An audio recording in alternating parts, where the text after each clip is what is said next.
দ্বিতীয়বার ময়না তদন্তের জন্য কবর থেকে তোলা হলো মৃতদেহ।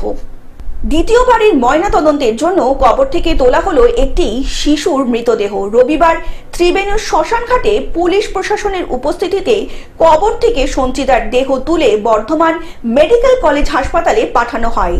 26শে এপ্রিল কালনার শিশুকন্যার মৃতদেহ উদ্ধার হয় বাড়ির কাছের একটি পুকুর থেকে।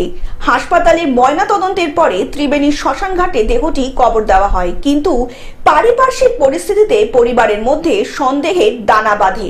গত 6 জুন কালনা থানায় ময়না তদন্তের সন্দেহের অবকাশ প্রকাশ করে শিশুর ঠাকুমা তিনি জানান নাতনিকে খুন করা হয়ে থাকতে পারে বলে অভিযোগ দায়ের করেন। পুলিশ মামলার রুজু করে আদালতের দ্বারস্থ হয়।